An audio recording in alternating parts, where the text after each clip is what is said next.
یاد رکھنی ہے۔ نبی پاک صلی اللہ علیہ وسلم نے فرمایا کسی آدمی کے نماز اور روزے سے متاثر نہ ہونا، پہلے دیکھ لینا کہ وہ امانت دار ہے کہ نہیں۔ کسی کے نماز روزے سے متاثر نہیں ہونا، پہلے دیکھ لینا کہ دیانت دار ہے کہ دیکھنا لوگوں کی جیبوں پہ کتنی نظریں ڈالتا ہے۔ فرمایا بہت سارے نماز روزے والے دھوکے بازی کرتے ہیں، دیانتی نہ کریں، اپنے عہدے کا پاس رکھیں، اپنے منصب کا خیال رکھیں۔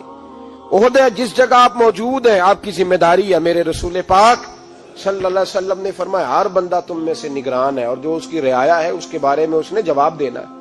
کبھی بھی بددیانتی نہ کریں۔ ہم لوگوں کا پہلے اعتماد حاصل کرتے ہیں، پھر اس اعتماد کو ٹھیس پہنچاتے ہیں۔ اس کا نقصان پتہ کیا ہوتا ہے؟ دنیا میں سب سے کمزور شخص وہ ہوتا ہے جس پر کوئی اعتبار نہیں کرتا۔ جس کا اعتماد ضائع ہو جائے وہ آدمی بکھر جاتا ہے۔ کبھی بھی دھوکہ دہی کی پالیسی نہ بنائیں۔ ہم لوگوں سے مفادات لینے کے لیے اپنے رویے میٹھے کرتے ہیں، اور جب کام نکل جاتا ہے پھر ہمارے رویے بدل جاتے ہیں۔ یہ دھوکہ ہے، یہ بددیانتی ہے۔ اس کو اللہ رسول نے پسند نہیں کیا۔ میرے نبی پاک علیہ السلام نے فرمایا جس میں 3 باتیں پائی جائیں وہ تو منافق ہے۔ اگرچہ علماء کہتے ہیں یہاں منافق اعتقادی مراد نہیں، منافق عملی مراد ہے، لیکن حضور نے فرمایا منافق ہے۔ یا رسول اللہ کون؟ فرمایا وہ بندہ جب بات کرے تو جھوٹ بولے، جب وعدہ کرے تو مخالفت کرے، جب امانت رکھی جائے تو بددیانتی کرے، یہ تو بندہ منافق ہے۔ حضرت ابو نور علیہ رحمہ نے لکھا ہے، فرماتے ہیں محمود غزنوی کا دور تھا تو ایک آدمی محمود غزنوی کے پاس نا اپنا کیس لے کے آیا، مدعی بن کے آیا۔ اس نے کہا بادشاہ میرا کیس بڑا نرالا ہے۔ بادشاہ سلامت نے کہا وہ کس طرح؟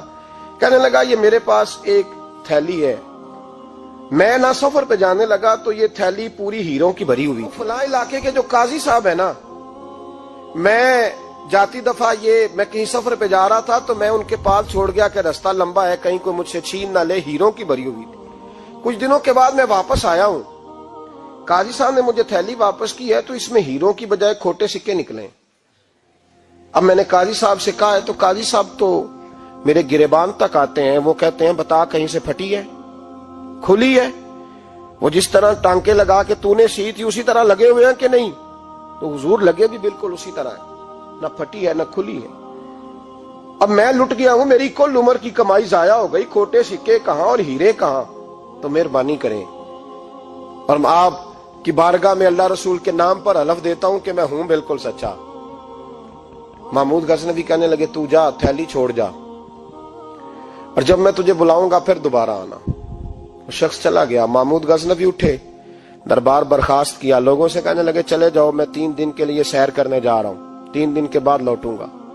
اکیلے جب رہ گئے نا محمود دربار میں تو محبوب نے چھری منگائی۔ وہ جس تخت پہ بیٹھتے تھے وہاں گدا بچھا ہوا تھا، یہ گدا پڑا ہے نا، گدا بچھا ہوا تھا۔ محمود نے چھری کے ساتھ اس کو پھاڑ ڈالا اور چھری جیب میں رکھی نکل گئے۔